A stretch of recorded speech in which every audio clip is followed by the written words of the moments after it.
Hello friends, வணக்கம் and welcome to my favourite recipes Tamil.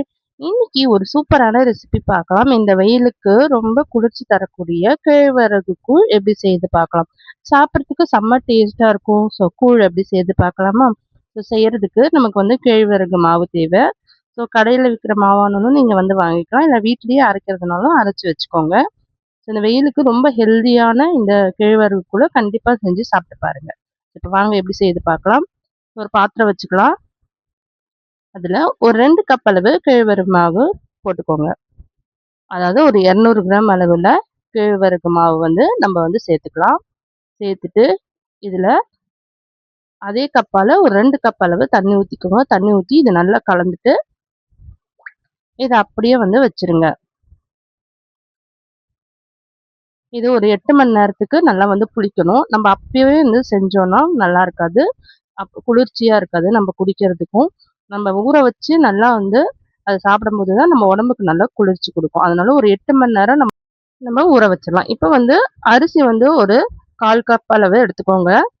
அதாவது தண்ணி ஊற்றி ஊற வச்சுக்கோங்க. நான் நொய் எடுத்திருக்கேன், அதாவது புரோக்கன் ரைஸ் எடுத்திருக்கேன். நீங்கள் வீட்டில் யூஸ் பண்ணுற அரிசினாலும் யூஸ் பண்ணிக்கலாம். ஸோ பாத்திரம் வச்சுக்கலாம். இப்போ தண்ணி ஊற்றிக்கோங்க. 1 லிட்டர் அளவு தண்ணி ஊற்றிக்கோங்க. தண்ணி நல்லா சூடான அப்புறமா ஒரு 10-15 நிமிஷம் நம்ம அந்த அரிசி ஊற வச்சா போதும்.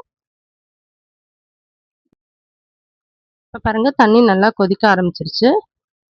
இப்போ நம்ம அரிசி சேர்த்துடலாம். அரிசி சேர்த்துட்டு இது நல்லா வேகணும். ஒரு 3/4 பதம் அளவுக்கு நம்ம வேக வச்சிடலாம்.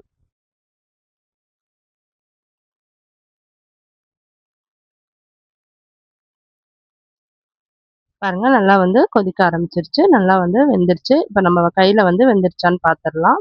நம்ம தொட்டு பார்த்தாலே இது வெந்துருச்சான்னு தெரியும்.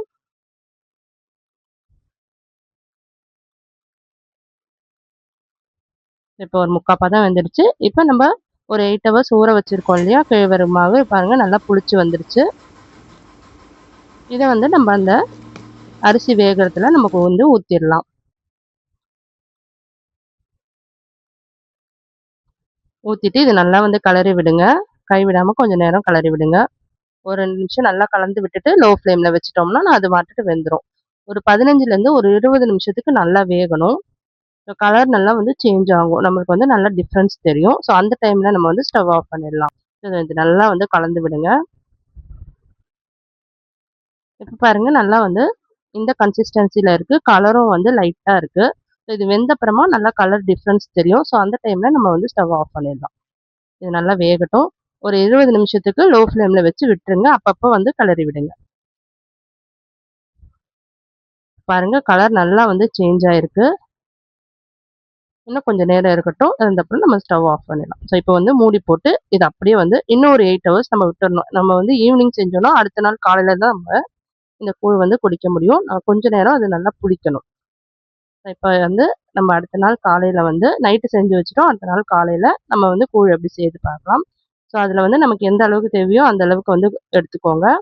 எடுத்துட்டு உப்பு சேர்த்துட்டு தண்ணி ஊற்றி இதை நல்லா கலந்துருங்க.